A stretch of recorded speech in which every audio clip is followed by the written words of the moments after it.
Sir ಈಗ ನೋಡಿ, ನನಗೆ ನೀವು ಇಲ್ಲಿ ಎದುರುಗಡೆ ಕೂತ್ಕೊಂಡಿದ್ದೀರಾ ಅಂತಂದರೆ ನನಗೆ ಹೆಮ್ಮೆ ಆಗ್ತಾ ಇದೆ. ಯಾಕಂದರೆ ಇಷ್ಟು ವರ್ಷಗಳ ಸುದೀರ್ಘ ಬದುಕು, ಒಂದು 30-32 ವರ್ಷಗಳ ಒಂದು ಜರ್ನಿ, ಎಷ್ಟೋ ಜನರನ್ನ ಸಮಾಜಕ್ಕೆ ಕಾಣಿಕೆಯಾಗಿ ಕೊಟ್ಟಿದ್ದೀರಾ.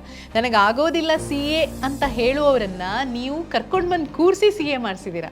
ಗೆದ್ದವ್ರನ್ನ ಎಲ್ಲರೂ ಗೆಲ್ಲಿಸ್ತಾರೆ, ಆದರೆ ಸೋತವ್ರನ್ನ ಕರ್ಕೊಂಡು ಬಂದು ನಾನು ಗೆಲ್ಲಿಸ್ತೀನಿ ಅಂತ ಹೇಳೋದಿದೆಯಲ್ಲ, ಆ ಛಲ ಅದು ಹೇಗೆ ಸರ್? ಪ್ರಯತ್ನೇನ ವಿನ ನ ಫಲತಿ ಅಂತ ಹೇಳ್ತೇವೆ. ಪ್ರಯತ್ನ ಮಾಡ್ತಾ ಹೋಗ್ಬೇಕು. ಪ್ರತಿಯೊಂದು ಯಾವುದು ಕಷ್ಟ ಇರ್ಬೋದು, ಆದರೆ ಆಗೋದಿಲ್ಲ, ಇಂಪಾಸಿಬಲ್ ಅನ್ನೋದು ಸಾಧ್ಯವೇ ಇಲ್ಲ. ಸಿ ಎ ಅನ್ನೋದು ಕೂಡ ಹಾಗೆ. ಹೆಚ್ಚಿನ ಜನರ ತಲೆ ಅಂದರೆ ಸಿ ಎ ಅಂದರೆ ಒಂದು ಕಬ್ಬಿಣದ ಕಡಲೆ ಅಂತ. ಆ ಕಬ್ಬಿಣದ ಕಡಲೆಯನ್ನು ನಾವು ಜಗಿಯುವುದ ಕಡಲೆಯಾಗಿ ನಾವು ಮಾಡಿದ್ದೇವೆ. ಜಗಿಬೇಕು ಮಾತ್ರ. ಸಿ ಎ ಆಗಬೇಕು ಅಂತಿದ್ರೆ, ಚಾರ್ಟೆಡ್ ಅಕೌಂಟೆಂಟ್ ಆಗಬೇಕು ಅಂತಿದ್ರೆ, ನೀವು ಹೇಳಿದ್ರಿ ಎಲ್ರಿಗೂ ಆಗೋದಿಲ್ಲ ಅಂತೇನಿಲ್ಲ, ಯಾರು ಬೇಕಾದರೂ ಮಾಡ್ಬೋದು ಅಂತ. ಬಟ್ ಏನೇ ಕ್ವಾಲಿಟೀಸ್ ಇರಬೇಕು? ಈಗ ನಾವು ಲೀಗಲ್ ನಾಲೆಜ್ ಇರಬೇಕು, ಅಕೌಂಟೆನ್ಸಿ ನಾಲೆಜ್ ಇರಬೇಕು, ಮ್ಯಾಥಮೆಟಿಕ್ಸ್ ಇರಬೇಕು, ಮತ್ತು ಇಕನಾಮಿಕ್ಸ್. ಇದು 4 ಸಬ್ಜೆಕ್ಟ್ ಫೌಂಡೇಶನ್. ಪಾಸಿಂಗ್ ಮಾತ್ರ 50%. ಈಗ ನೀವು ಮುಂಚೆ ಏನಂತ ಹೇಳಿದರೆ, ನೀವು ಡಿಗ್ರಿ ಆದ ಕೂಡಲೇ ಅಥವಾ ಪೋಸ್ಟ್ ಗ್ರಾಜುಯೇಟ್ ನಿಮ್ಮ ಮಾರ್ಕ್ಸ್ ಕಾರ್ಡ್ ನೋಡಿ, ಮಾರ್ಕ್ ನೋಡಿ ಕೆಲಸ ಕೊಡ್ತಿದ್ರಿ. ಈಗ ಮಾರ್ಕ್ ನೋಡಿ ಬೆಲ್ಲ ಹಾಕಿ ನೆಕ್ಕಬೇಕು ನಿಮ್ಮ ಮಾರ್ಕ್ಸ್ ಕಾರ್ಡ್. ಮತ್ತು ಸಿ ಎಗೆ ಒಂದು ಹೇಳ್ತೇನೆ ನಾನು, cheapest course in across the globe ಅಂತ ಹೇಳ್ತೇವೆ. ಇಂಡಿಯಾ ಮಾತ್ರ, ಅಕ್ರಾಸ್ ದ ಗ್ಲೋಬ್ ಅಂದರೆ ಸಿ ಎ.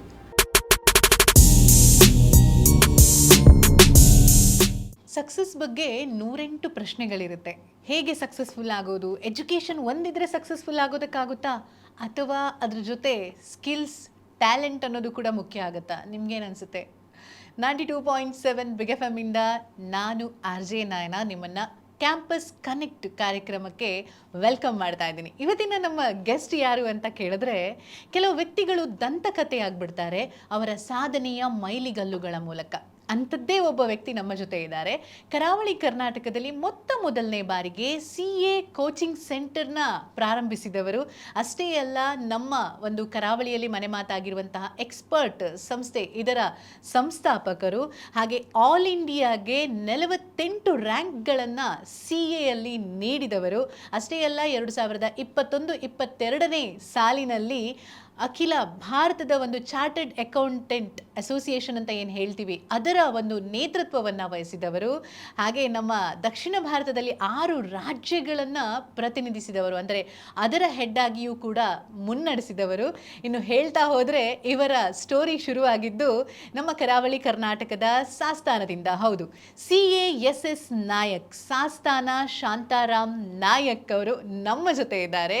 ಈಗಾಗಲೇ ಬಹಳಷ್ಟು ಪ್ರಶಸ್ತಿಗಳನ್ನು, ಅದರಲ್ಲೂ ಕೂಡ ಜೀವಮಾನದ ಸಾಧನೆಗಾಗಿ ಅದೆಷ್ಟೋ ಪ್ರಶಸ್ತಿಗಳನ್ನು ಪಡ್ಕೊಂಡಿರುವಂತಹ, ಅಷ್ಟೇ ಅಲ್ಲ, ಎಷ್ಟೋ ಜನ ಬಿಸ್ನೆಸ್ನ ಶುರು ಮಾಡಬೇಕು ಅನ್ನೋವರಿಗೆ ಮಾರ್ಗದರ್ಶನವನ್ನು ಕೂಡ ನೀಡ್ತಾ, ಹೊಸ ಸಮಾಜವನ್ನು ಕಟ್ಟೋದಕ್ಕೆ ತನ್ನ ಒಂದು ಪ್ರಯತ್ನವನ್ನು ನಿರಂತರವಾಗಿ ಮಾಡ್ತಾ, ಸಪೋರ್ಟ್ ಮಾಡ್ತಾ ಬಂದಿರುವಂತಹ ಸಮಾಜ ಸೇವಕ ಕೂಡ ಅಂತ ಹೇಳೋದಕ್ಕೆ ನನಗೆ ಹೆಮ್ಮೆ ಆಗ್ತಾ ಇದೆ.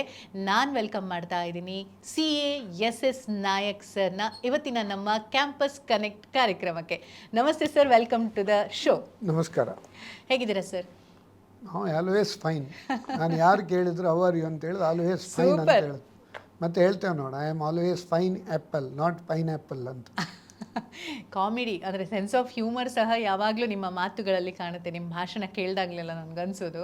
ಸರ್ ಈಗ ನೋಡಿ, ನನಗೆ ನೀವು ಇಲ್ಲಿ ಎದುರುಗಡೆ ಕೂತ್ಕೊಂಡಿದ್ದೀರಾ ಅಂತಂದರೆ ನನಗೆ ಹೆಮ್ಮೆ ಆಗ್ತಾ ಇದೆ. ಯಾಕಂದರೆ ಇಷ್ಟು ವರ್ಷಗಳ ಸುದೀರ್ಘ ಬದುಕು, ಒಂದು 30-32 ವರ್ಷಗಳ ಒಂದು ಜರ್ನಿ, ಎಷ್ಟೋ ಜನರನ್ನ ಸಮಾಜಕ್ಕೆ ಕಾಣಿಕೆಯಾಗಿ ಕೊಟ್ಟಿದ್ದೀರಾ. ನನಗಾಗೋದಿಲ್ಲ ಸಿ ಎ ಅಂತ ಹೇಳುವವರನ್ನ ನೀವು ಕರ್ಕೊಂಡು ಬಂದು ಕೂರಿಸಿ ಸಿ ಎ ಮಾಡಿಸಿದ್ದೀರಾ. ಇದು ಸರ್ ನಿಜವಾದ ಛಲ ಅನ್ನುವಂಥದ್ದು. ಗೆದ್ದವ್ರನ್ನ ಎಲ್ಲರೂ ಗೆಲ್ಲಿಸ್ತಾರೆ, ಆದರೆ ಸೋತವ್ರನ್ನ ಕರ್ಕೊಂಡು ಬಂದು ನಾನು ಗೆಲ್ಲಿಸ್ತೀನಿ ಅಂತ ಹೇಳೋದಿದೆಯಲ್ಲ, ಆ ಛಲ ಅದು ಹೇಗೆ ಸರ್? ನೋಡಿ, ಎಲ್ಲರ ತಲೆಯಲ್ಲಿ ಏನಂದರೆ ಸಿ ಅಂದರೆ ಕಬ್ಬಿಣದ ಕಡಲೆ ಅಂತೇಳಿ, ಅಂದರೆ ಎಲ್ರಿಗಾಗೋದಿಲ್ಲ ಅಂತ ಜೋವಲ್ ಆಗಿ ನಾವು ಹೇಳ್ತೇವೆ. ಕಮ್ ಎಗೇನ್ ಅಂತ ಸಿ ಅಂದರೆ ಪುನಃ ಎಕ್ಸಾಮ್. ಎಷ್ಟು ವರ್ಷ ಆಗುತ್ತೋ ಬಟ್ ಗೊತ್ತಿಲ್ಲ. ಆ ಕಮ್ ಎಗೇನ್ ಇದ್ದದ್ದನ್ನು ನಾವು ಕಮೆಂಡೆಬಲ್ ಅಚೀವರ್ ಸಿ ಎ ಆ ರೀತಿಯಲ್ಲಿ ಕನ್ವರ್ಟ್ ಮಾಡಿದ್ದೇವೆ ನಾವು. ಅದೊಂದು ಭಾಳ ಒಂದು ಸಂತೋಷದ ವಿಷಯ. ನಾನು ಕೂಡ ಒಂದು BCom ಭಂಡಾರ್ಕಾಸ್ ಕಾಲೇಜ್ ಕುಂದಾಪುರದಲ್ಲಿ ಮಾಡಿದ್ದು, first batch from Mangalore university. 69% was the 10th rank in university. ನನಗೆ 68%. 1%ಅಲ್ಲಿ ನನಗೆ ರ್ಯಾಂಕ್ ತಪ್ಪಿ ಹೋಯ್ತು. ಎಲ್ಲರೂ ಹೇಳ್ತಿದ್ದೆ, ನಿಮ್ಗೆ ರ್ಯಾಂಕ್ ತಪ್ಪಿ ಹೋಯ್ತಲ್ಲ ಅಂತೇಳಿ. ನಾನು ದೇವರಿಗೆ ಇವತ್ತಿಗೂ ಪ್ರಾರ್ಥನೆ ಮಾಡೋದು, ರ್ಯಾಂಕ್ ತಪ್ಪಿ ಹೋದದ್ದು ಭಾರಿ ಒಳ್ಳೆಯದಾಯಿತು ಅಂತ ಹೇಳಿ. ಯಾಕಂದರೆ ರ್ಯಾಂಕ್ ಬಂದವರೆಲ್ಲ ಬ್ಯಾಂಕಿಗೆ ಜಾಯ್ನ್ ಆದರು, ನಾನು ಮಾತ್ರ ಬಾಂಬೆಗೆ, ನನ್ನ ಅಣ್ಣ ಎಲ್ಲ ಬಾಂಬೆಯಲ್ಲಿದ್ದರು, ಅಲ್ಲಿ CA ಮಾಡಲಿಕ್ಕೆ ನಾನು ಬಾಂಬೆಗೆ ಹೋದೆ. ಸೊ ಆದ್ದರಿಂದ ಎಂತ ಹೇಳಿದರೆ, ಫೇಲ್ಯೂರು ಬಗ್ಗೆ ಯಾರು ಜನ ತಲೆ ಕೆಡಿಸ್ಕೊಳ್ಳೇಬಾರ್ದು. ಯಾಕಂದರೆ ನಮ್ಮ ಪ್ರಯತ್ನ ನಾವು ಮಾಡ್ತಾ ಹೋಗಬೇಕು. ಪ್ರಯತ್ನ ಮಾಡಿದರೆ ಅದು ರೈಟ್ ಡೈರೆಕ್ಷನಲ್ಲಿ ಮಾಡಿದರೆ ನನ್ನ ಪ್ರಕಾರ ಫೇಲ್ಯೂರ್ ಅನ್ನೋದು ಇಲ್ಲವೇ ಇಲ್ಲ. ಫೇಲ್ಯೂರ್ ಅಂದರೆ ಏನು? ನಾನು 4 ಪುಸ್ತಕ ಬರೆದಿದ್ದೆ, ಅದರಲ್ಲಿ 1000+ ಕೋರ್ಸ್ ಉಂಟು. Failure is not falling down, failure is not ready to get up when you fall down ಅಂತೇಳಿ. ಆದ್ದರಿಂದ ಅಪ್ಸ್ ಆ್ಯಂಡ್ ಡೌನ್ಸ್ ಎಲ್ಲ ಕಡೆಯಲ್ಲಿ ಇದ್ದೇ ಇರ್ತದೆ. ನಾವೇನಂದ್ರೆ ನಮ್ಮ ಪ್ರಯತ್ನ ಮರಳಿ ಯತ್ನವ ಮಾಡು ಧೃತಿ ಕೆಡದೆ ಅಂತೇಳಿ, ಪ್ರಯತ್ನೇನ ವಿನ ನ ಫಲತಿ ಅಂತ ಹೇಳ್ತೇವೆ. ಪ್ರಯತ್ನ ಮಾಡ್ತಾ ಹೋಗಬೇಕು. ಪ್ರತಿಯೊಂದು ಯಾವುದು ಕಷ್ಟ ಇರ್ಬೋದು, ಆದರೆ ಆಗೋದಿಲ್ಲ, ಇಂಪಾಸಿಬಲ್ ಅನ್ನೋದು ಸಾಧ್ಯವೇ ಇಲ್ಲ. ಸಿ ಎ ಅನ್ನೋದು ಕೂಡ ಹಾಗೆ. ಹೆಚ್ಚಿನ ಜನರ ತಲೆ ಅಂದರೆ ಸಿ ಎ ಅಂದರೆ ಒಂದು ಕಬ್ಬಿಣದ ಕಡಲೆ ಅಂತ. ಆ ಕಬ್ಬಿಣದ ಕಡಲೆಯನ್ನು ನಾವು ಜಗಿಯುವುದ ಕಡಲೆಯಾಗಿ ನಾವು ಮಾಡಿದ್ದೇವೆ. ಜಗಿಬೇಕು ಮಾತ್ರ ಒಳ್ಳೆ ರೀತಿಯಲ್ಲಿ. ಕಡಲೆ ಜಗಿಬೇಕಷ್ಟೇ. ಜಗಿದ್ರೆ ನೀವು ಅದನ್ನು ಅರ್ಥ ಮಾಡಿಕೊಳ್ಳು, ಜೀರ್ಣಿಸ್ಕೊಳ್ಬೋದು, ಮತ್ತು ಪಾಸಾಗಲಿಕ್ಕೆ ಕೂಡ ಸಾಧ್ಯ ಉಂಟು. ಎಷ್ಟು ಇನ್ಸ್ಪೈರಿಂಗ್ ಜರ್ನಿ ನೋಡಿ. ಈಗ ಎಷ್ಟೋ ಜನ ನಾವು ಫೇಲ್ ಆದ್ವಿ, ಕಮ್ಮಿ ಮಾರ್ಕ್ಸ್ ಬಂತು, ಮುಗ್ದೋಯ್ತು ನನ್ನ ಜೀವನ ಅಂತ ಅನ್ಕೋತಾರೆ. ಆದರೆ ನೀವು ನಿಮ್ಮ ದಾರಿಯನ್ನು ಸೃಷ್ಟಿ ಮಾಡ್ಕೊಳ್ಳಿಕ್ಕೆ ಒಂದು ಅವಕಾಶ ಸಿಕ್ತು ನಿಮ್ಗಲ್ಲಿ ಅಂತ. ಅದಕ್ಕೆ ಎಷ್ಟೋ ಸಲ ನಾವು ಸೋತದ್ದಕ್ಕೆ ಸಹ ಥ್ಯಾಂಕ್ಸ್ ಹೇಳಬೇಕು ಅಂತ ಹೇಳೋದು. ಸರ್, ಈಗ ನನಗೆ ನೀವು ಸಕ್ಸಸ್ಫುಲ್ ಅಂದರೆ ಎಲ್ಲ ಹಂತದಲ್ಲಿ ಯಶಸ್ಸನ್ನು ಸಾಧಿಸಿದ್ದೀರಾ ಅಂತ. ನಿಜವಾದಂತಹ ಯಶಸ್ಸು ಅಂದರೆ ನಿಮ್ಮ ಪ್ರಕಾರ ಏನು? What is success according to you?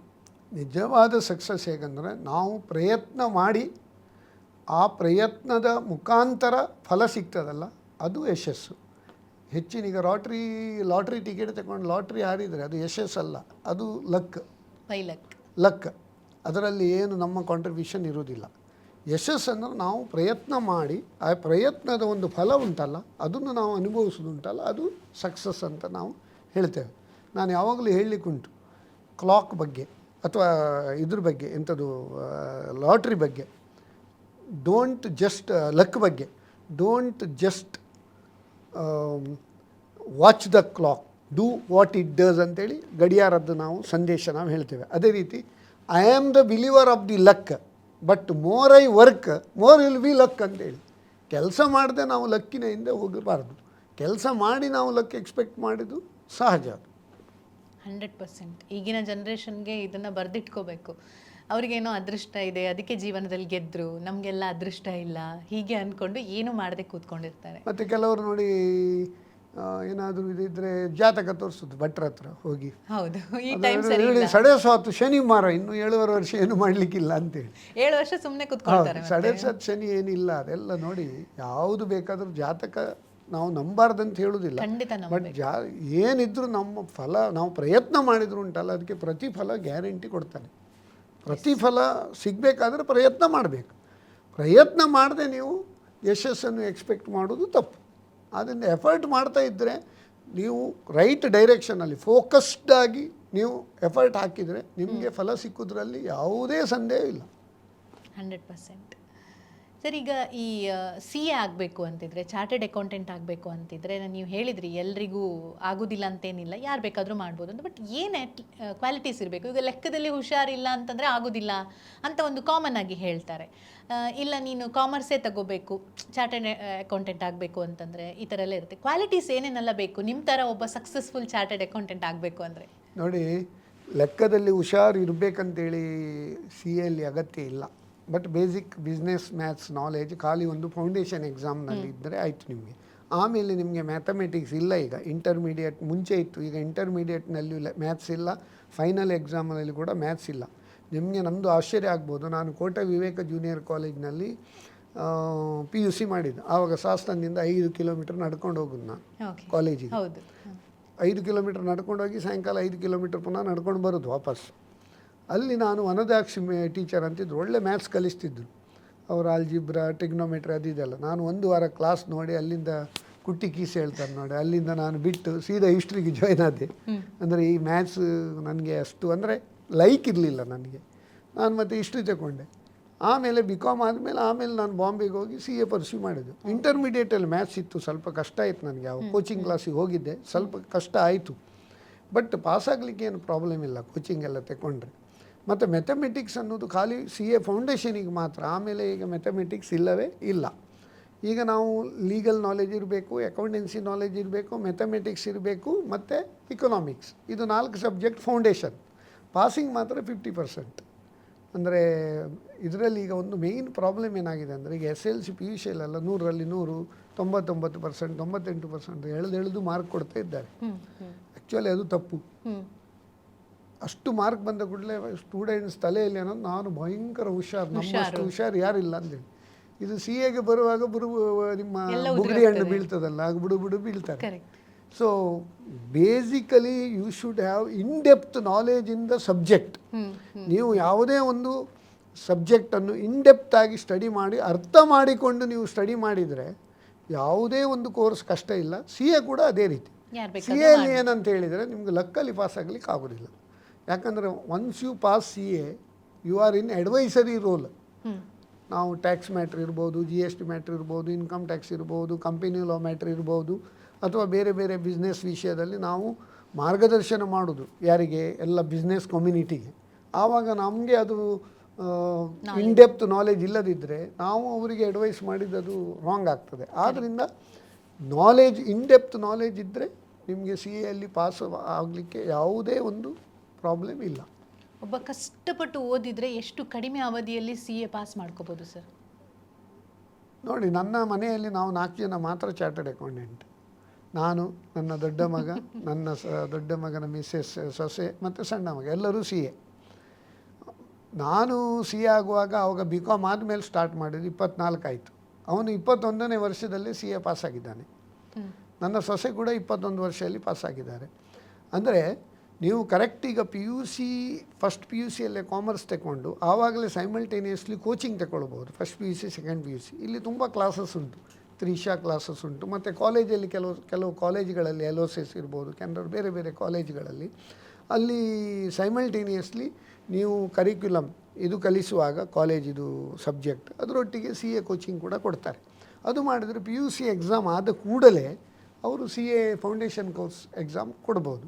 ಆವಾಗ ಅವ್ರಿಗೆ ಏನಂದರೆ ಫೌಂಡೇಶನ್ ಪಾಸ್ ಆಗ್ತದೆ. ಪಾಸ್ ಆದಮೇಲೆ ಮತ್ತು ಇಂಟರ್ಮೀಡಿಯೇಟ್ ಪಾಸ್ ಆಗಬೇಕು. ಈಗ ಇಂಟರ್ಮೀಡಿಯೇಟ್ ಪಾಸ್ ಆದ ಮೇಲೆ ಅವರು 2 ವರ್ಷ ಆರ್ಟಿಕಲ್ಶಿಪ್ ಮಾಡಬೇಕು. ಮುಂಚೆ 3 ವರ್ಷ ಇತ್ತು, ಈಗ 2 ವರ್ಷ. 2 ವರ್ಷ ಆರ್ಟಿಕಲ್ಶಿಪ್ ಅಂದರೆ ಅವರು training under any chartered accountant. ಅದರಲ್ಲಿ 2 ಆಪ್ಷನ್ ಉಂಟು.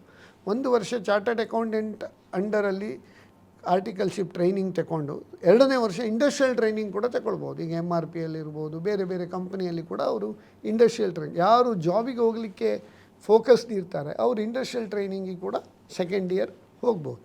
ಅಂದರೆ ನೀವೇನು 18, 19, 20, 22ನೇ ವರ್ಷದಲ್ಲಿ ಅವರು CA ಪಾಸ್ ಆಗಲಿಕ್ಕೆ ಆಗ್ತದೆ. 20 ಬೇಗ ಅಂದರೆ 22 ಇಯರ್ಸ್ನಲ್ಲಿ CA ಪಾಸ್ ಆಗಲಿಕ್ಕೆ ಆಗ್ತದೆ. ಮತ್ತು ಸ್ವಲ್ಪ ಇದಾದರೆ 23, 24 ವರ್ಷದಲ್ಲಿ ಪಾಸ್ ಆಗಲಿಕ್ಕೆ ಸಾಧ್ಯ ಉಂಟು. ಈಗ ಕಾಮರ್ಸ್ ತಗೊಂಡ್ರೆ ಏನೇನೆಲ್ಲ ಆಪರ್ಚುನಿಟೀಸ್ ಇದೆ ಸರ್? ಈಗ AI ಯುಗ ಸ್ಟಾರ್ಟ್ ಆಗಿದೆ.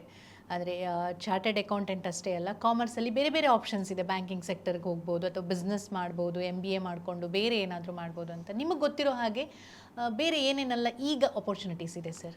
ಈಗ ನೋಡಿ, ಬಹಳ ಒಂದು ಬೇಸರದ ಸಂಗತಿ, ಬ್ಯಾಂಕಿಂಗ್ ಕ್ಷೇತ್ರದಲ್ಲಿ ಇಷ್ಟು ಅವಕಾಶ ಉಂಟು, ಬಟ್ ನಮ್ಮ ಕರಾವಳಿಯಲ್ಲಿ ಹೆಚ್ಚಿನ ಜನ ಈಗ ಬ್ಯಾಂಕಿಂಗ್ ಎಕ್ಸಾಮೇ ಕೊಡುವುದಿಲ್ಲ. IBPS ಎಕ್ಸಾಮ್ನಲ್ಲಿ ಅವರು ಆ್ಯಕ್ಚುಲಿ ಅದಷ್ಟು ಕಷ್ಟವೇ ಇಲ್ಲ, ಕೋಚಿಂಗ್ ಎಲ್ಲ ಉಂಟು. ಪಾಸ್ ಆದರೆ ಇವನ್ ಕ್ಲರಿಕಲ್ಲಿಗೆ ಸ್ಟಾರ್ಟಿಂಗ್ 50,000 ರೂಪಾಯಿ ಸಂಬಳ ಉಂಟು. ಎಷ್ಟೋ ಜನ ಇಂಜಿನಿಯರಿಂಗ್ ಆಗಿ ಬ್ಯಾಂಕ್ ಕ್ಲರಿಕಲ್ ಆಗಿ ಜಾಯ್ನ್ ಆಗ್ತಾರೆ. ಆಫೀಸರ್ ಆದರೆ ಇನ್ನೂ ಒಳ್ಳೆ ಆರಾಮಾಗಿ ಕೋಚಿಂಗ್ ಸೈಮಲ್ಟೇನಿಯಸ್ಲಿ ತಗೊಂಡು ಅವರು ಬ್ಯಾಂಕ್ ಟೆಸ್ಟಿಗೆ ಕೂತ್ಕೊಂಡ್ರೆ ಬ್ಯಾಂಕ್ ಜಾಬ್ ಆಪರ್ಚುನಿಟೀಸ್ ವಿಪುಲ ಅವಕಾಶ, ತುಂಬ ಆಪರ್ಚುನಿಟಿ ಉಂಟು. ಬಟ್ ಕೋಚಿಂಗ್ ತಗೊಳ್ಬೇಕು, ಯಾಕಂದರೆ ಸೆಲ್ಫ್ ಸ್ಟಡಿಯಲ್ಲಿ ಪಾಸ್ ಆಗೋದು ಕಷ್ಟ. ಈಗ ಟೈಮ್ಸ್ನವ್ರು ಇರ್ಬೋದು, ಬೇರೆ ಬೇರೆ ಕೋಚಿಂಗ್ ಕ್ಲಾಸಸ್ ಉಂಟು IBPS. ಅದು ಕ್ಲಾಸಸ್ ತಗೊಂಡ್ರೆ ಅದೇನು ತುಂಬ ಟೈಮ್ ಇಲ್ಲ, 3 ತಿಂಗಳು 6 ತಿಂಗಳಷ್ಟೇ. ಮತ್ತು ಸ್ವಲ್ಪ ಅದು ಸ್ಟಡಿ ಮಾಡಿದರೆ ಎಕ್ಸಾಮ್ ಪಾಸ್ ಆಗೋದಿಲ್ವ, ಸುಲಭ. ಪಾಸ್ ಆದರೆ ಬ್ಯಾಂಕಿಂಗಲ್ಲಿ ಇಮಿಡಿಯೇಟ್ಲಿ ಜಾಬ್ ಸಿಗ್ತದೆ ಒಂದು. ಇನ್ನೊಂದು, ಕಾಮರ್ಸ್ನಲ್ಲಿ ಬೇರೆ ಅವಕಾಶ ಏನಂತ ಹೇಳಿದರೆ, ಈಗ PUCಯಲ್ಲಿ ಕಾಮರ್ಸ್ ತಗೊಂಡವರು BBM ಮಾಡ್ಬೋದು, BCom ಮಾಡ್ಬೋದು, BBA ಮಾಡ್ಬೋದು. ಈಗ ಇನ್ನೊಂದು ಹೊಸ ಕೋರ್ಸೂರಾಗಿದೆ ಇಂಟಿಗ್ರೇಟೆಡ್ MBA ಅಂತೇಳಿ. BBA MBA ಒಟ್ಟಿಗೆ ಆಗಿ ಮಾಡ್ತಾರೆ. ಈಗ ಮಣಿಪಾಲ್ ಅವ್ರದ್ದು ಉಂಟು, ಟ್ಯಾಪ್ಮಿ ಅವ್ರದ್ದು, ಬೇರೆ ಬೇರೆ ಕಡೆಯಲ್ಲಿ BBA MBA ಅಂತ ಪ್ರಾರಂಭ ಮಾಡಿದ್ದಾರೆ. ಆವಾಗ ನಿಮ್ಗೆ ಏನಾಗ್ತದೆ ಅಂತ ಹೇಳಿದರೆ, ಆಫ್ಟರ್ ಡಿಗ್ರಿ ಅಗೇನ್ ನೀವು ಎಂಟ್ರೆನ್ಸ್ ಎಕ್ಸಾಮ್ ಕೊಟ್ಟು ನೀವು MBAಗೆ ಹೋಗಬೇಕಂತಿಲ್ಲ. ಅಂದರೆ ಕಾಂಪೋಸಿಟ್ MBA ಅದನ್ನು ಕೂಡ ನೀವು ಮಾಡ್ಬೋದು. ಇನ್ನೂ ಹೆಚ್ಚಿನ ನನ್ನ ಒಂದು ಅನಿಸಿಕೆ ಏನಂತ ಹೇಳಿದರೆ, ಈ PUC ಆದ ಕೂಡಲೇ ಅಥವಾ BCom ಆದ ಕೂಡಲೇ ಅಥವಾ BBM ಆದ ಕೂಡಲೇ ಅವರು other than CA PG courses MBAಗೆ ಹೋಗ್ತಾರೆ. MBA ಫುಲ್ ಟೈಮ್ ಈ ಕಾಲೇಜಿಗೆ ಹೋಗಿ 4 ಗೋಡೆ ಮಧ್ಯೆ ಕಲಿಯೋದಕ್ಕಿಂತ ಅವರು ಈವ್ನಿಂಗ್ ಕಾಲೇಜ್ ಅಥವಾ ಮಾರ್ನಿಂಗ್ ಕಾಲೇಜ್ ಜಾಯಿನ್ ಮಾಡಿ 2 ವರ್ಷ ಅವರು ಎಲ್ಲಿಯಾದರೂ ಇಂಡಸ್ಟ್ರಿಯಲ್ಲಿ ಇರ್ಬೋದು, ಆಫೀಸಲ್ಲಿ ಎಲ್ಲಿಯಾದರೂ ಟ್ರೈನಿಂಗ್ ಮಾಡಿದರೆ ಈಚೆ ಅವರಿಗೆ ಸ್ಟೈಪಂಡು ಸಿಗ್ತದೆ, ನಾಲೆಜು ಸಿಗ್ತದೆ, ಅಲ್ಲಿ ಕಾಲೇಜಿದು ಡಿಗ್ರಿಯೂ ಸಿಗ್ತದೆ. When they complete their post graduation immediately they are employable. ಒಳ್ಳೆ ಜಾಬ್ ಸಿಗ್ತದೆ. ಮಂಗಳೂರಿನಲ್ಲೇ 45,000 ರೂಪಾಯಿ ಸಂಬಳದ ಜಾಬ್ ಸಿಗ್ತದೆ, ಬೆಂಗಳೂರಿಗೆ ಹೋದರೆ ಇನ್ನೂ ಜಾಸ್ತಿ ಸಿಗ್ತದೆ. ಸೊ ಈ ರೀತಿಯೆಲ್ಲ ನಾವು ಆಲೋಚನೆ ಮಾಡೋದು ಬಿಟ್ಟು ಏನು ಮಾಡ್ತಾರೆ, ಈ ಟೈಮ್ ಪಾಸ್ ಅಂತೇಳಿ, ಈಗ ಬಿಕಾಮ್ ಅಂತ ಹೇಳಿದರೆ ಫುಲ್ ಡೇ ಬಿಕಾಮ್ ಉಂಟಲ್ಲ, ಅಥವಾ ಇದು ನನ್ನ ಪ್ರಕಾರ ಟೈಮ್ ಪಾಸ್. ಸೆಮಿಸ್ಟರ್ ಸಿಸ್ಟಮ್ ಅಂದರೆ 4-5 ಚಾಪ್ಟರ್ ಆದಗಳೇ ಎಕ್ಸಾಮ್ ಮಾಡೋದು. ಅಂದರೆ ಓದೋದಕ್ಕಿಂತ ಹೆಚ್ಚು ಬೇರೆ ಡೈವರ್ಷನ್ ಜಾಸ್ತಿ ಆಗ್ತದೆ. ಅದನ್ನು ನನ್ನ ಒಂದು ಅನಿಸಿಕೆ ಏನಂತ ಹೇಳಿದರೆ, ಅರ್ನ್ ವೈಲ್ ಯು ಲರ್ನ್ ಆ ಸ್ಕೀಮ್ ಮಾಡಿದ್ರು ಉಂಟಲ್ಲ, ಅವರಿಗೆ ಅರ್ನ್ ಅಂದರೆ ಹಣ ಮಾತ್ರ ಅಲ್ಲ, ದೇ ವಿಲ್ ಅರ್ನ್ ನಾಲೆಜ್ ಅಥವಾ ಎಕ್ಸ್ಪೀರಿಯನ್ಸ್. ಈಗ ನೀವು ಮುಂಚೆ ಏನಂತ ಹೇಳಿದರೆ, ನೀವು ಡಿಗ್ರಿ ಆದ ಕೂಡಲೇ ಅಥವಾ ಪೋಸ್ಟ್ ಗ್ರಾಜುಯೇಟ್ ನಿಮ್ಮ ಮಾರ್ಕ್ಸ್ ಕಾರ್ಡ್ ನೋಡಿ ಮಾರ್ಕ್ ನೋಡಿ ಕೆಲಸ ಕೊಡ್ತಿದ್ರು. ಈಗ ಮಾರ್ಕ್ ನೋಡಿ ಬೆಲ್ಲ ಹಾಕಿ ನೆಕ್ಕಬೇಕು ನಿಮ್ಮ ಮಾರ್ಕ್ಸ್ ಕಾರ್ಡ್. ಈಗ ಏನಂತ ಹೇಳಿದರೆ, whether you know the subject, if you have practical experience, immediately you are employable.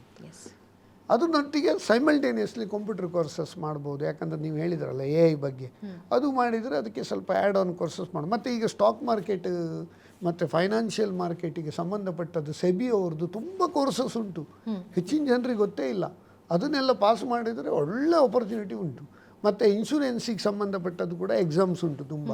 ಅದನ್ನೆಲ್ಲ ನೋಡಿ ಆಪರ್ಚುನಿಟಿ ತುಂಬ ಉಂಟು. ನಾವೆಂತ ಮಾಡ್ತೇವೆ, ಓದೋದನ್ನೇ ಓದೋದು, ನಮ್ಮದು ಅದೇ ಮಾಡೋದು. ಮತ್ತು ಇನ್ನೊಂದೇನಂತ ಹೇಳಿದರೆ, ಅವರು CA ಅಲ್ಲದೆ ಕಂಪನಿ ಸೆಕ್ರೆಟರಿ ಕೋರ್ಸ್ ಮಾಡ್ಬೋದು. ಏನಾಗ್ತದೆ ಅಂದರೆ, ಲಾ ಮತ್ತು ಕಂಪನಿ ಸೆಕ್ರೆಟರಿ ಇದು ಡೆಡ್ಲಿ ಕಾಂಬಿನೇಷನ್. LLB ಮಾಡ್ಬೋದು ಡಿಗ್ರಿ ಆದಮೇಲೆ, LLB plus company secretary course ಒಟ್ಟಿಗೆ ಮಾಡ್ಬೋದು.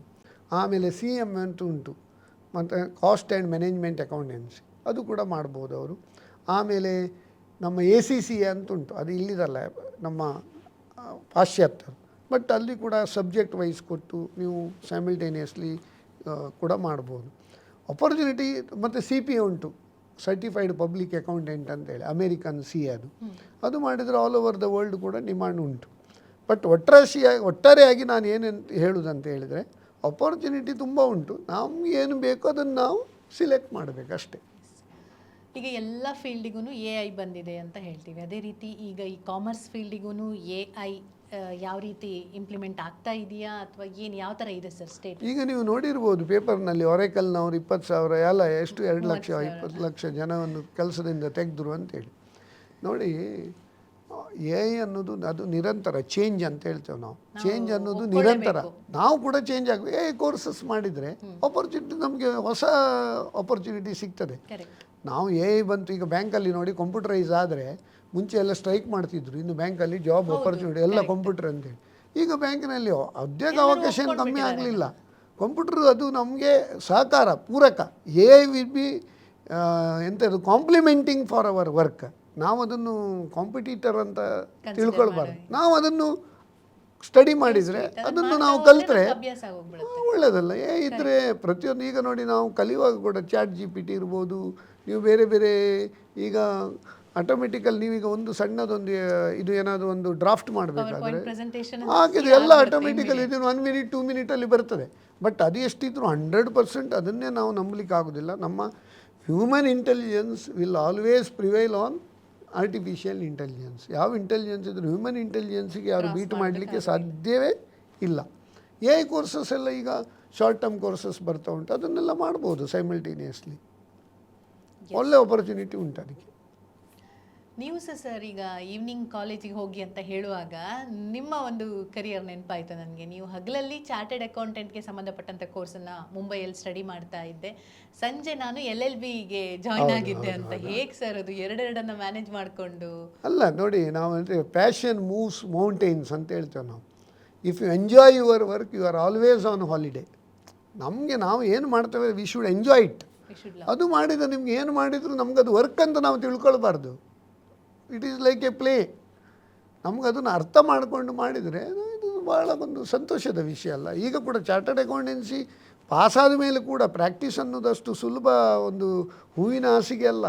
ದರ್ ಇಸ್ ಲಾಟ್ ಆಫ್ ಇದುಂಟು, ಚೇಂಜಸ್ ಉಂಟು. ನಮ್ಮದರಲ್ಲಿ ಕೂಡ ನೋಡಿ, ಯಾವಾಗಲೂ ಬೇರೆ ಪ್ರೊಫೆಷನ್ ಬಗ್ಗೆ ಗೊತ್ತಿಲ್ಲ, ನಮ್ಮ ಪ್ರೊಫೆಷನಲ್ಲಿ ನಾವು ಪಾಸಾದ ಮೇಲೂ ಕೂಡ ಪ್ರಾಕ್ಟೀಸ್ ಮಾಡುವಾಗ ವರ್ಷಕ್ಕೆ 40 ಗಂಟೆ CPE ಪ್ರೋಗ್ರಾಮ್ ಅಂತ ನಮ್ಮ ಇನ್ಸ್ಟಿಟ್ಯೂಟ್ ಅವರು ಕಂಡಕ್ಟ್ ಮಾಡ್ತಾರೆ. ಬೇರೆ ಬೇರೆ ಸಬ್ಜೆಕ್ಟ್ನಲ್ಲಿ 40 ಗಂಟೆ ನಾವು ಅದನ್ನು ಅಟೆಂಡ್ ಯಾಕಂದರೆ ಏನೆಲ್ಲ ಚೇಂಜಸ್ ಉಂಟು ಅದನ್ನು ನಾವು ಪ್ರತಿ ವರ್ಷ ನಾವು ಅಡಾಪ್ಟ್ ಮಾಡಬೇಕು. ಆವಾಗ ಮಾತ್ರ ನಾವು ಬೇರೆಯವರಿಗೆ ಅಡ್ವೈಸ್ ಮಾಡಲಿಕ್ಕೆ ಸಾಧ್ಯ ಉಂಟು. ತುಂಬ ಅಂದರೆ ಕಂಟಿನ್ಯೂಯಸ್ ನಮ್ಮ ಒಂದು ಪ್ರೊಫೆಷನಲ್ಲಿ ವೆರಿ ಪ್ರೌಡ್ ಅಂತ ಏನಂತ ಹೇಳೋದೇನೆಂದರೆ ಅಪ್ ಟು ಡೇಟ್ ಇರ್ತೇವೆ ನಾವು. ಅಪ್ ಟು ಡೇಟ್ ಅಷ್ಟು ನಮ್ಮ ಇನ್ಸ್ಟಿಟ್ಯೂಟ್ ನಮಗೆ ತಯಾರಿ ಮಾಡ್ತದೆ. ಮತ್ತು ಈವನ್ ನಾವು CA ಮಾಡುವವರಿಗೆ ಸ್ಟಡಿ ಮೆಟೀರಿಯಲ್ ಅಂತ ಕೊಡ್ತಾರೆ CA ಇನ್ಸ್ಟಿಟ್ಯೂಟ್ ಅವರು, ಅತ್ಯುತ್ಕೃಷ್ಟ ಸ್ಟಡಿ ಮೆಟೀರಿಯಲ್. ಮತ್ತು CAಗೆ ಒಂದು ಹೇಳ್ತೇನೆ ನಾನು, cheapest course in across the globe ಅಂತ ಹೇಳ್ತೇವೆ. ಇಂಡಿಯಾ ಮಾತ್ರ, ಅಕ್ರಾಸ್ ದ ಗ್ಲೋಬ್ ಅಂದರೆ CA. ನಿಮಗೆ ಕೇವಲ ಒಟ್ಟಿಗೆ 1 ಲಕ್ಷ ರೂಪಾಯಲ್ಲಿ ಫೌಂಡೇಶನ್, ಇಂಟರ್, ಫೈನಲ್ ಮಾಡಲಿಕ್ಕೆ ಆಗ್ತದೆ. ಕೋಚಿಂಗ್ ತಗೊಂಡ್ರೆ ಸ್ವಲ್ಪ ಎಕ್ಸ್ಟ್ರಾ. ಆ 1 ಲಕ್ಷ ಕೂಡ ನೀವು 2 ವರ್ಷ ಆರ್ಟಿಕಲ್ಶಿಪ್ ಟ್ರೈನಿಂಗ್ ಮಾಡಿದರೆ ಸ್ಟೈಪಂಡ್ ಬಂದರೆ ಖರ್ಚು ಕೂಡ ಇಲ್ಲ ನಿಮಗೆ, ಫ್ರೀ. ಅಂದರೆ ಚೀಪೆಸ್ಟ್ ಕೋರ್ಸ್. ಈಗ ನೀವು ಬೆಂಗಳೂರಲ್ಲೆಲ್ಲ LKG ಜಾಯ್ನ್ ಆಗೋದಾದ್ರೆ 1 ಲಕ್ಷ 2 ಲಕ್ಷ ನೀವು ಡೊನೇಷನ್ ಕೊಡಬೇಕು. ನೀವು LKG ಕಲಿಯುವ ದುಡ್ಡಲ್ಲಿ ನಿಮ್ಮದು CAಗೆ ಆಗ್ತದೆ. ಯಾರು ನಂಬಲಿಕ್ಕೆ ಸಾಧ್ಯ ಇಲ್ಲ. Cheapest course. And once you pass CA, starting ನಿಮಗೆ ಇಮಿಡಿಯೇಟ್ಲಿ ಜಾಬೇ 1 ಲಕ್ಷ ರೂಪಾಯಿ ಸಂಬಳ ಸಿಗ್ತದೆ ಮಿನಿಮಮ್. ಅಷ್ಟು ಅಪರ್ಚುನಿಟಿ ಉಂಟು. ಮತ್ತು all over the world demand ಉಂಟು. ಗಲ್ಫ್ ಕಂಟ್ರಿ ಇರ್ಬೋದು, ಬೇರೆ ಕಡೆ ಎಲ್ಲ ಕಡೆಯಲ್ಲಿ CA is recognised all over the world. ಮತ್ತು ಇಂಡಸ್ಟ್ರಿಗೆ ಜಾಯ್ನ್ ಆಗ್ಬೋದು, ಪ್ರಾಕ್ಟೀಸು ಮಾಡ್ಬೋದು. Plenty of CA is the only course in India where demand and supply compare ಮಾಡುವಾಗ demand is more, supply is less. ಇನ್ನೂ ಲಕ್ಷಗಟ್ಟಲೆ ಚಾರ್ಟರ್ಡ್ ಅಕೌಂಟೆಂಟ್ ನಮಗೆ ಬೇಕು, but ಅಷ್ಟು ಜನ ಪಾಸ್ ಆಗ್ತಾ ಇಲ್ಲ. ಜಾಬ್ ಅಪರ್ಚುನಿಟೀಸ್ ಇದೆ, ಜಾಬ್ ಅಪರ್ಚುನಿಟಿ ಉಂಟು. ಸೆಲ್ಫ್ ಎಂಪ್ಲಾಯ್ಮೆಂಟ್ ಅಂದರೆ ಪ್ರಾಕ್ಟೀಸ್ ಅಪರ್ಚುನಿಟಿ. Correct sir. ಈಗ ನಮ್ಮ ಅಜ್ಜ ಅಜ್ಜಿ ಕಾಲದಲ್ಲಿ ಲೆಕ್ಕಾಚಾರ ಅಂತಂದರೆ ಒಂದು ಪುಸ್ತಕ ಮೇಂಟೈನ್ ಮಾಡ್ತಾ ಇದ್ರು. ಮನೆಯಲ್ಲೂ ಕೂಡ ಲೆಕ್ಕಾಚಾರ ಇರ್ತಾ ಇತ್ತು.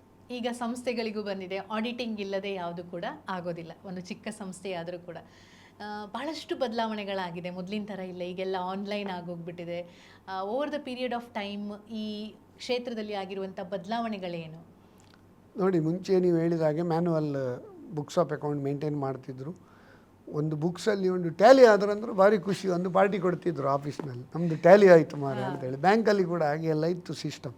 ಈಗೆಲ್ಲ ಕಂಪ್ಯೂಟರೈಸ್ ಆದಮೇಲೆ ಬ್ಯಾಂಕಲ್ಲೆಲ್ಲ ಈಗ ಕೋರ್ ಬ್ಯಾಂಕಿಂಗ್ ಸಿಸ್ಟಮ್, ಫಿನಾಕಲ್ ಸಾಫ್ಟ್ವೇರ್ ಅದೆಲ್ಲ ಹಾಕಿದ್ದಾರೆ. ಇಲ್ಲಿ ನಮ್ಮದರಲ್ಲಿ ಕೂಡ ಎಲ್ಲ ನಾರ್ಮಲಿ ನಮ್ಮ CA ಮತ್ತು ಈ ಅಕೌಂಟಿಂಗ್ ಎಲ್ಲ ಇಂಡಸ್ಟ್ರಿಯಲ್ ಎಲ್ಲ ಟ್ಯಾಲಿ ಭಾರಿ ಫೇಮಸ್, ಟ್ಯಾಲಿ ಅಕೌಂಟ್. ಮತ್ತು ಈಗ ಝೋ ಬುಕ್ಸ್ ಅಂತೇಳಿ ಮಾಡಿದ್ದಾರೆ. ಮತ್ತು ಸ್ಯಾಪ್ ಅಂದರೆ ಅದನ್ನು ಕಲಿತ್ರೆ ರಿಯಲ್ ಟೈಮ್ ನಿಮಗೆ ಎಲ್ಲ ಇಂಡಸ್ಟ್ರಿಯಲ್ಲಿ ಅಲ್ಲಿಲ್ಲೆಲ್ಲ ಒಳ್ಳೆ ಆಪರ್ಚುನಿಟಿ ಉಂಟು.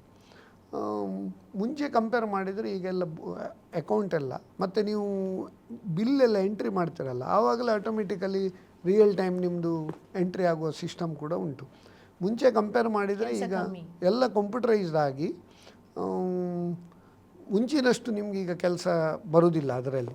ಬಟ್ ಒಂದು ವಿಷಯ ಏನಂತ ಹೇಳಿದರೆ ಕಂಪ್ಲಯನ್ಸ್ ನೀವು ತುಂಬ ಸ್ಟ್ರಿಕ್ಟ್ ಇದೆ ಈಗ. ಕಂಪ್ಲಯನ್ಸ್ ಅಂತೇಳಿ ಈಗ ಟ್ರಸ್ಟಿನವರು ಕೂಡ ಟ್ರಸ್ಟ್ ಆ್ಯಕ್ಟ್ ಪ್ರಕಾರ ಅವರು ರೂಲ್ಸ್ ರೆಗ್ಯುಲೇಷನ್ಸ್ ಉಂಟು. ಡೊನೇಷನ್ ಇದ್ದರೆ ಆ ಡೊನೇಷನ್ ಲಿಸ್ಟನ್ನು ಅಪ್ಲೋಡ್ ಮಾಡಬೇಕು. ಆಮೇಲೆ ಅವರು 1280G ಇದು ರೆಕಾಗ್ನಿಷನ್ ಬೇಕಾದರೆ ಒನ್ಸ್ ಇನ್ 5 years, ಅಥವಾ ಕೆಲವರಿಗೆ ಸಣ್ಣ ಟ್ರಸ್ಟಿಗಾದರೆ ಒನ್ಸ್ ಇನ್ 10 years ಪುನಃ ರಿನ್ಯೂವಲಿಗೆ ಹಾಕಬೇಕು. ಅದಕ್ಕೆಲ್ಲ ಬುಕ್ಸ್ ಆಫ್ ಅಕೌಂಟ್ ಆಡಿಟ್ಸ್ ಎಲ್ಲ ಕಂಪಲ್ಸರಿ. ಆಮೇಲೆ ನಿಮ್ಮದೆಲ್ಲ ಪಾರ್ಟ್ನರ್ಶಿಪ್ ಫರ್ಮ್ ಇರ್ಬೋದು, ಪ್ರೊಪ್ರೈಟರ್ಶಿಪ್ ಫರ್ಮ್ ಇರ್ಬೋದು, ಕಂಪೆನಿ ಇರ್ಬೋದು, ಎಲ್ಲದಕ್ಕೆ ಪ್ರತಿ ವರ್ಷ ಆಡಿಟನ್ನು ಮಾಡಲೇಬೇಕಾಗ್ತದೆ. ಎಸ್ಪೆಷಲಿ ಬ್ಯಾಂಕಿನವರು ಕೇಳ್ತಾರೆ, ಮತ್ತು ಸ್ಟೇಕ್ ಹೋಲ್ಡರ್, ಶೇರ್ ಹೋಲ್ಡರ್ಸ್. ಮತ್ತು ಲಿಸ್ಟೆಡ್ ಕಂಪ್ನಿ ಆದರೆ ಒನ್ಸ್ ಇನ್ ಎವ್ರಿ ಕ್ವಾರ್ಟರ್ಲಿ ಅವ್ರ ರಿಸಲ್ಟ್ಸ್ ಡಿಕ್ಲೇರ್ ಮಾಡಬೇಕಾಗ್ತದೆ. ಅಷ್ಟು ಅಪ್ಡೇಟ್ ಇರ್ತಾರೆ. ಏಕೆಂದರೆ ಕೆಲವು ಕಡೆಯಲ್ಲಿ ನೀವು ನಂಬಲಿಕ್ಕಿಲ್ಲ. ನಮ್ಮ ಒಬ್ಬರು ಕ್ಲೈಂಟ್ ಮುಂಚೆ ಎಲ್ಲ 3-6 ತಿಂಗಳಾದರೂ ಬುಕ್ಸ್ ಆಗಲಿಲ್ಲ ಹೇಳ್ತಿದ್ದು. ಈಗ ಮಾರ್ಚ್ 31 ಆದಗಳು ಏಪ್ರಿಲ್ 1ನೇ ತಾರೀಕಿಗೆ ಫೋನ್ ಮಾಡ್ತಾರೆ, ನಮ್ಮದು ಬುಕ್ಸ್ ರೆಡಿ ಉಂಟು, ಆಡಿಟಿಗೆ ಜನ ಕಳಿಸಿ ಅಂತೇಳಿ. ಅಷ್ಟು ಅಪ್ಡೇಟ್ ಮಾಡ್ಬೋದು. ಕಂಪ್ಯೂಟರ್ ಬಂದದರಿಂದ ಅಷ್ಟು ತುಂಬ ಚೇಂಜ್ ಆಗಿದೆ ನಮ್ಮ ಈ ಫೀಲ್ಡಲ್ಲಿ. ಈಗ ಸರ್, ಈಗ ನೀವು ಚಾರ್ಟೆಡ್ ಅಕೌಂಟೆಂಟ್ ಮಾತ್ರ ಅಲ್ಲ, 10 ಹಲವು ನಿಮ್ಮ ಫೀಲ್ಡಿಗೆ ಬುಕ್ಸ್ ಬರ್ತಿದ್ದೀರಾ, 4-5 ಪುಸ್ತಕಗಳು ಬಂದಿವೆ. ಆ್ಯಂಡ್ ಅದ್ರ ಜೊತೆಗೆ 15ಕ್ಕಿಂತ ಹೆಚ್ಚು ಕಂಟ್ರೀಸ್ಗೆ ಟ್ರಾವೆಲ್ ಮಾಡಿದ್ದೀರಾ, ಎಷ್ಟೋ ಕಾರ್ಯಕ್ರಮಗಳಲ್ಲಿ ಉಪನ್ಯಾಸ ನೀಡಿದ್ದೀರಾ. ಆಮೇಲೆ ಸಮಾಜಮುಖಿಯಾಗಿ ತುಂಬ ಜನರ ಜೊತೆ ಸಂಪರ್ಕ, ಇದೆಲ್ಲ ನಿಮ್ಮ ಎಕ್ಸ್ಟ್ರಾ ಸ್ಕಿಲ್ಸ್. ನಾನು ನೋಡುವ ಹಾಗೆ ನಿಮ್ಮ ಎಜುಕೇಷನ್ ಅಷ್ಟೇ ಅಲ್ಲ, ಇಲ್ಲಿ ನೀವು ಪ್ರತಿಯೊಂದನ್ನು ಕೂಡ ಒಂದೊಂದೇ ಹೆಜ್ಜೆ ಹಲವು ಕವಲುಗಳಾಗಿ ಮಾಡ್ಕೊಂಡಿದ್ದೀರಾ. ಬಟ್ ಈಗಿನ ಸ್ಟೂಡೆಂಟ್ಸ್ಗೆ ಏನು ಹೇಳೋಕೆ ಇಷ್ಟಪಡ್ತೀರಿ ಸರ್? ಬರೀ ಓದೋದು, ಮಾರ್ಕ್ಸ್ ತೆಗೆಯೋದು ಅವರ ವೃತ್ತಿ ಅಷ್ಟೇ ಇರಬೇಕಾ, ಅಥವಾ ಬೇರೆ ಏನೇನೆಲ್ಲ ಸ್ಕಿಲ್ಸ್ ಅವ್ರು ಡೆವಲಪ್ ಮಾಡ್ಕೋಬೇಕು ನಿಮ್ಮ ಥರ ಆಗಬೇಕು? ನೋಡಿ, ವೃತ್ತಿಯಲ್ಲಿ ಏನು ನೀವು ಪ್ರೊಫಿಷಿಯನ್ಸಿ ಇದ್ದರೂ ಒಂದು ಪ್ರವೃತ್ತಿ ಅನ್ನೋದು ಪ್ರತಿಯೊಬ್ಬರಿಗೂ ಬೇಕೇ. ಸುಭಾಷಿತಕಾರ ಒಂದು ಚೆನ್ನಾಗಿ ಹೇಳ್ತೇನೆ, ಸಾಹಿತ್ಯ ಸಂಗೀತ ಕಲಾವಿಹೀನ ಸಾಕ್ಷಾತ್ ಪಶು ಪುಚ್ಚ ವಿಷಾಣಹೀನ ತೃಣನ್ನ ಖಾದನ್ನಪಿ ಜೀವಮಾನ ತತ್ ಭಾಗದೇಯಂ ಪರಮಂ ಪಶೂನಾಮ್ ಅಂತೇಳಿ.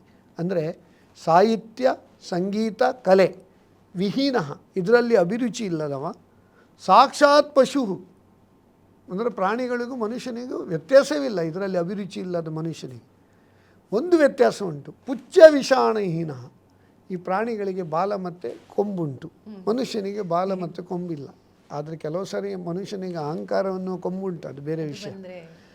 ಇನ್ನೊಂದೇನೆಂದರೆ ತೃಣನ್ನ ಖಾದನ್ನಪಿ. ಈಗ ಹಸುಗಳಿರ್ಬೋದು, ಬೇರೆ ಪ್ರಾಣಿಗಳು ಹುಲ್ಲು ತಿಂತವೆ, ಮನುಷ್ಯ ಹುಲ್ಲು ತಿನ್ನುವುದಿಲ್ಲ.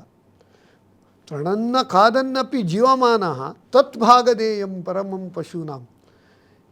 ಈ ಮನುಷ್ಯ ಹುಲ್ಲು ತಿನ್ನದೇ ಇರುವುದು ಪ್ರಾಣಿಗಳ ಪರಮ ಭಾಗ್ಯ ಅಂತೆ. ಯಾಕಂದರೆ ಒಂದು ವೇಳೆ ಮನುಷ್ಯ ಹುಲ್ಲು ತಿಂದದಿದ್ದರೆ ಪ್ರಾಣಿಗಳು ಮಣ್ಣು ತಿನ್ನಬೇಕಿಂತ. ಯಾಕಂದ್ರೆ ನಾವೇನು ಅಷ್ಟು ಸ್ವಾರ್ಥಿಗಳು, ನಾವೇನು ತಿಂತೇವೆ ಅದನ್ನು ಬೇರೆಯವರಿಗೆ ಕೊಡುವುದಿಲ್ಲ ಅಂತೇಳಿ.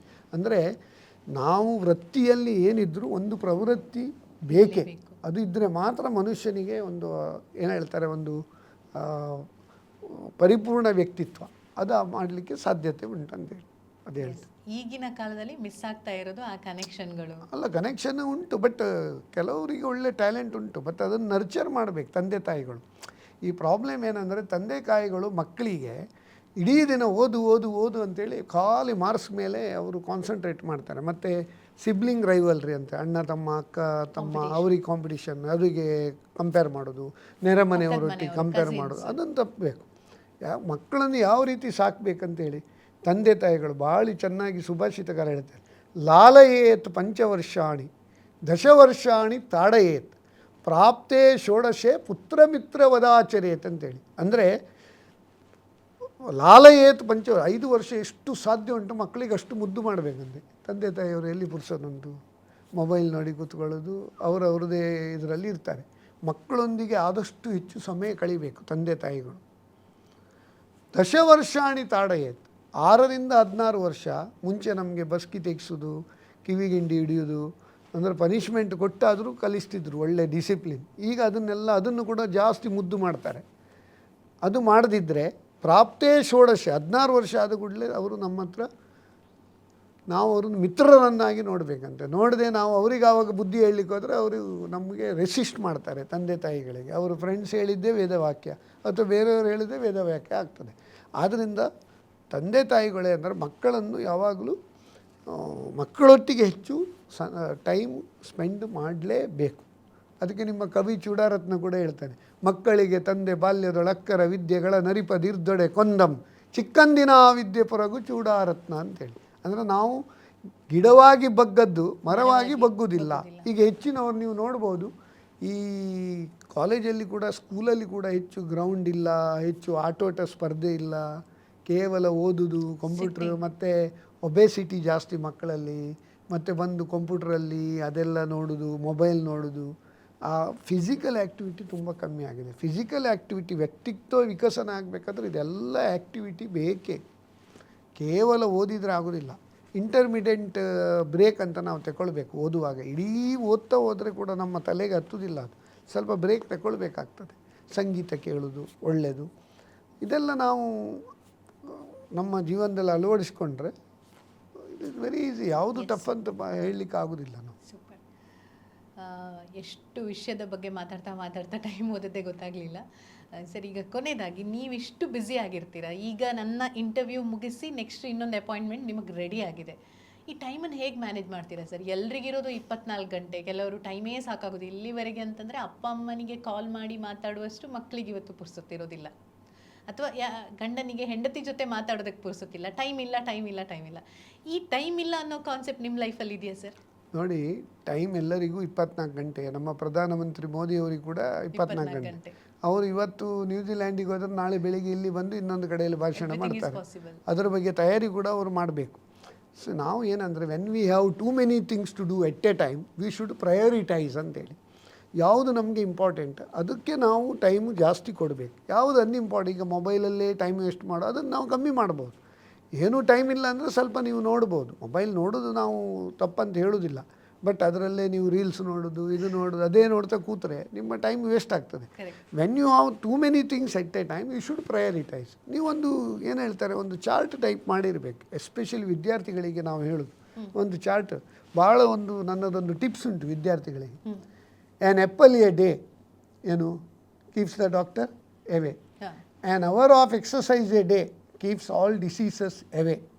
ಅದೇ ರೀತಿ a chapter a day keeps the exam fever away ಅಂತೇಳಿ. ಡೈಲಿ ಒಂದೊಂದು ಚಾಪ್ಟರ್ ಓದಿ, ಯಾವಾಗ ಎಕ್ಸಾಮ್ ಟೈಮಲ್ಲಿ ಟೆನ್ಷನ್ ಬರೋದಿಲ್ಲ. ಆದರೆ ಒಂದು ದಿನಕ್ಕೊಂದು ಗಂಟೆ ಯಾರೇ ಆಗಲಿ, ಮಕ್ಕಳಿಂದ ಹಿಡಿದು ಸೀನಿಯರ್ ಸಿಟಿಸನ್ ಕೂಡ 1 ಗಂಟೆ ಅವರು ಎಕ್ಸಸೈಸ್ ಮಾಡಲೇಬೇಕು ಕಂಪಲ್ಸರಿ. ಅದಕ್ಕೆ ಟೈಮ್ ಇಲ್ಲ ಅಂತ ಹೇಳಲೇಬಾರ್ದು. ಸೊ ಆವಾಗ ಏನಾಗ್ತಂದ್ರೆ ನಮ್ಮದು ಬ್ಯಾಲೆನ್ಸಿಂಗ್ ಅಂತ ಹೇಳ್ತೇವೆ, ನಮ್ಮ ಲೈಫನ್ನು ನಾವು ಬ್ಯಾಲೆನ್ಸಿಂಗ್ ಮಾಡಲಿಕ್ಕೆ ಆಗ್ತದೆ. ಇವನ್ ಗೃಹಿಣಿಯರು ಕೂಡ, ಕೆಲಸಕ್ಕೆ ಹೋಗೋರು ಕೂಡ work life personal life balancing ಈ ರೀತಿ ಮಾಡಿಕೊಂಡ್ರೆ ಅವರಿಗೆ ಸ್ಟ್ರೆಸ್ ಕಮ್ಮಿ ಆಗ್ತದೆ. ಸ್ಟ್ರೆಸ್ಸಿಂದಾಗಿ ಹೆಚ್ಚಿನ ಒಂದು ಟೆನ್ಷನ್ ಬರೋದು, ಕಾಯಿಲೆ ಬರೋದು, ಬಿ ಪಿ ಬರೋದು, ಶುಗರ್ ಬರೋದು, ಹೆಚ್ಚಿನ ಕಾಯಿಲೆ ಬರೋದು ಸ್ಟ್ರೆಸ್. ಈ ಸ್ಟ್ರೆಸ್ಸನ್ನು ರಿಲೀಫ್ ಮಾಡಬೇಕಾದ್ರೆ ನೀವು ಈ ರೀತಿ ನೀವು ಅದೇ ನಾನು ಹೇಳಿದಲ್ಲ, ಎಸ್ಪೆಷಲಿ ವಿದ್ಯಾರ್ಥಿಗಳಿಗೆ ಈ 3 ಮಂತ್ರ ಅಂದರೆ an apple a day keeps the doctor away. Healthy food ಅಂತ. ಹೌದು, ಹೆಲ್ದಿ ಫುಡ್. ಅದು ಹೆಲ್ದಿ ಆ್ಯಪಲ್ ಅಂದರೆ ಆ್ಯಪಲ್ನವರು ಆ್ಯಪಲ್, ಇಲ್ಲಿ ಮಾವಿನ ಹಣ್ಣು ಸೀಸನಲ್ಲಿ ಮಾವಿನ ಹಣ್ಣು ತಿನ್ಬೋದು. ಹೌದು, ಅದೇ ರೀತಿ 1 ಗಂಟೆ ಎಕ್ಸಸೈಸು ಮಾಡಲೇಬೇಕು. ಯೋಗ ಇರ್ಬೋದು, ನಿಮ್ಮ ಜಾಗಿಂಗ್ ಇರ್ಬೋದು, ವಾಕಿಂಗ್ ಇರ್ಬೋದು, ಸ್ವಿಮ್ಮಿಂಗ್ ಇರ್ಬೋದು, ನೀವು ಯಾವುದೇ ಒಂದು ಆಟೋಟ ಅಂದರೆ ಜಿಮ್ಮಿಗೆ ಹೋಗೋದಿರ್ಬೋದು, ಏನೇ ಮಾಡ್ಬೋದು. 1 ಅವರ್ ನೀವು ಔಟ್ ಸ್ಟಡಿ ಮಾಡಲೇಬೇಕು. ಮತ್ತು ನಮ್ಮ ಥಿಂಕಿಂಗ್ ಹೇಗಿರಬೇಕಂದ್ರೆ ಆನೋಭದ್ರ ಕೃತವಾಯಂತು ವಿಶ್ವತಃ ಅಂತೇಳಿ, ಅಂದರೆ let all noble thoughts come from all sides. Daily 2 newspaper ಓದಲೇಬೇಕು. ಈಗ ಹೆಚ್ಚಿನ ಮಕ್ಕಳು, ನಾನು ಕೆಲವು ಕಡೆಯಲ್ಲೆಲ್ಲ ಕಾಲೇಜಿಗೆ ಹೋಗ್ತಾರೆ, ನ್ಯೂಸ್ ಪೇಪರೇ ಓದೋದಿಲ್ಲ. ಒಂದು ಕನ್ನಡ ನ್ಯೂಸ್ ಪೇಪರ್, ಒಂದು ಇಂಗ್ಲೀಷ್ ನ್ಯೂಸ್ ಪೇಪರ್ ಓದಲೇಬೇಕು. ಮತ್ತು ರೇಡಿಯೋ ಕೇಳುವ ಅಭ್ಯಾಸ ಇಲ್ಲ ಜನರಿಗೆ. ನಿಮ್ಮ 93.5 ಇರ್ಬೋದು, ಬೇರೆ ಬೇರೆ 92.7 ಇರ್ಬೋದು, ಆಕಾಶವಾಣಿ ಇರ್ಬೋದು, ಬೇರೆ ಬೇರೆ ರೇಡಿಯೋದಲ್ಲಿ ಒಳ್ಳೊಳ್ಳೆ ವಿಷಯ ಬರ್ತದೆ, ಡಿಸ್ಕಷನ್ ಇರ್ತದೆ. ರೇಡಿಯೋ ಕೇಳ್ತಾರೆ. ನಾನೀಗ ಕಾರಲ್ಲಿ ಹಾಕುವಾಗ ಎಲ್ಲ ನಾನು ವಿಷಯ ಕೇಳ್ತಾ ಇರೋದು ಯಾವಾಗಲೂ. ಮತ್ತು ಟಿ ವಿಯಲ್ಲಿ ಒಂದು ನೀವು ಏನಂತ ಹೇಳಿದರೆ, ಈ ಕಾಮರ್ಸ್ ಯಾರು ತಗೊಳ್ತಾರೆ ಅವರು CNBC ಇರ್ಬೋದು, ಝೀ ಬಿಸ್ನೆಸ್ ಇರ್ಬೋದು, NDTV ಪ್ರಾಫಿಟ್ ಇರ್ಬೋದು, ಇದರನ್ನೆಲ್ಲ ಅವರು ಜಾಸ್ತಿ ಒಂದು ದಿನ ಒಂದು ಆ ನ್ಯೂಸನ್ನು ನೋಡಬೇಕಾಗ್ತದೆ. ಆವಾಗ ನಮ್ಗೆ what's happening across the globe will come to know. ಮತ್ತು ಸ್ಟಾಕ್ ಮಾರ್ಕೆಟ್ ಬಗ್ಗೆ ಇರ್ಬೋದು, ಫಾರಿನ್ ಎಕ್ಸ್ಚೇಂಜ್ ಬಗ್ಗೆ ಇರ್ಬೋದು, ಮತ್ತು ಬಿಸ್ನೆಸ್ ಎಲ್ಲೆಲ್ಲಿ ಯಾವ್ಯಾವುದು ಹೊಸ ಹೊಸ ಐಡಿಯಾಸ್ ಇರ್ಬೋದು, ಅದೆಲ್ಲ ನಮಗೆ ನಾಲೆಜ್ ಸಿಗ್ತದೆ. ಅದಿಲ್ಲದೆ ನಾವು ಖಾಲಿ ನಾವು ಪುಸ್ತಕದ ಬದನೆಕಾಯಿ ಅಂದರೆ ಹೇಳ್ತಾರೆ ನೋಡಿ, ಪುಸ್ತಕ ನೋಡಿ ಅಡುಗೆ ಮಾಡಿದಾಗ ಆಗ್ತದೆ, ಅದು ಪ್ರಯೋಜನ ಇಲ್ಲ. ನಮಗೆ ಪ್ರಾಕ್ಟಿಕಲ್ ನಾಲೆಜ್ ಮತ್ತು ಎಲ್ಲ ವಿಷಯದಲ್ಲಿ Jack of all master of ನನ್ ಅಲ್ಲ, ಮಾಸ್ಟರ್ ಆಫ್ ಅಟ್ಲೀಸ್ಟ್ 1 ಆಗಬೇಕಂತೇಳಿ ನಾನು ಹೇಳಿ. ಅದಕ್ಕೆ ಪರಿಪೂರ್ಣ ಉದಾಹರಣೆ ಅಂತಂದರೆ, ಕರೆಕ್ಟ್ ಎಕ್ಸಾಂಪಲ್ ಅಂದರೆ ನೀವೇ ಸರ್. ಬಹುಶಃ ನಿಮ್ಮ ಹತ್ರ ಮಾತಾಡಿ ಇದು ಎಲ್ಲೋ ಒಂದು ಕಡೆ ನಾವು ಟಚ್ ಮಾಡಿದ್ದು, ಬಹುಶಃ ಮಕ್ಕಳಿಗೆ ಹೆಲ್ಪ್ ಆಗುತ್ತೆ. ಕ್ಯಾಂಪಸ್ ಕನೆಕ್ಟ್ ಅನ್ನುವಂಥ ಕಾರ್ಯಕ್ರಮದ ಮೂಲಕ ನೀವು ನೀಡಿರುವಂಥ ಟಿಪ್ಸ್ ಅಂತ ಇನ್ನೂ ಭಾಳಷ್ಟು ಕಾರ್ಯಕ್ರಮ ಹೀಗೆ ಮಾಡಬೇಕು ಅಂತ ಅನ್ನಿಸ್ತಾ ಇದೆ. ಮಾತುಕತೆ ಆಡೋದಿದೆ ಇನ್ನು ಫ್ಯೂಚರಲ್ಲಿ ಸಹ. ಖುಷಿ ಆಯಿತು ನಮ್ಮ ಜೊತೆ ಬಂದು ಇಷ್ಟೊಂದು ಟೈಮ್ ಕೊಟ್ಟು ಈ ರೀತಿ ಟಿಪ್ಸ್ಗಳನ್ನೆಲ್ಲ ನೀಡಿದ್ದೀರಾ ನಿಮ್ಮ ಎಕ್ಸ್ಪೀರಿಯನ್ಸಿಂದ. Thank you very much sir. ನಮಗೆ ಕೂಡ ಭಾರಿ ಸಂತೋಷ ಆಯಿತು. ಅಟ್ಲೀಸ್ಟ್ ನೀವು ಇಂಥದ್ದೆಲ್ಲ ಒಳ್ಳೆ ಕಾರ್ಯಕ್ರಮ, ಕ್ಯಾಂಪಸ್ ಕಥನವ, ಕ್ಯಾಂಪಸ್ ಕನೆಕ್ಟ್ ಇದು ಈಗ ನಿಜವಾಗಿ ಈ ಟೈಮಲ್ಲಿ ಅದು ಬಹಳ ಒಂದು ರಿಲೆವೆಂಟ್ ಮಕ್ಕಳಿಗೆ. ಅಂದರೆ ಏನು ಮಾಡಬೇಕು, ಎಲ್ಲಿಗೆ ಹೋಗ್ಬೇಕಂತ ಕನ್ಫ್ಯೂಷನ್ಲಿರುವಾಗ ಕರಿಯರ್ ಗೈಡೆನ್ಸ್ ಇರ್ಬೋದು, ನಿಮ್ಮ ಕ್ಯಾಂಪಸ್ ಕನೆಕ್ಟ್ ಈ ಕಾರ್ಯಕ್ರಮ ಮುಖಾಂತರ ಅನೇಕ ವಿದ್ಯಾರ್ಥಿಗಳಿಗೆ ಇದು ತುಂಬ ಒಂದು ಉಪಯೋಗ ಆಗ್ತದೆ ಅಂತ ಹೇಳ್ತೇನೆ. ನಾನು ಎಲ್ಲ ವಿದ್ಯಾರ್ಥಿಗಳಿಗೆ ಹೇಳ್ತೇನೆ, ಯಾವಾಗಲೂ you don't get upset. Opportunities are equal to all. Successful person gives results, unsuccessful person gives reasons. ಆದ್ದರಿಂದ ನೀವು ರೀಸನ್ಸ್ ಕೊಡಬೇಡಿ, ಆಲ್ವೇಸ್ ರಿಸಲ್ಟ್ ಬಗ್ಗೆ ಫೋಕಸ್ ಮಾಡಿ ಅಂತ ನಾನು ಹೇಳ್ತೇನೆ. Yes sir. Thank you very much. Thank you.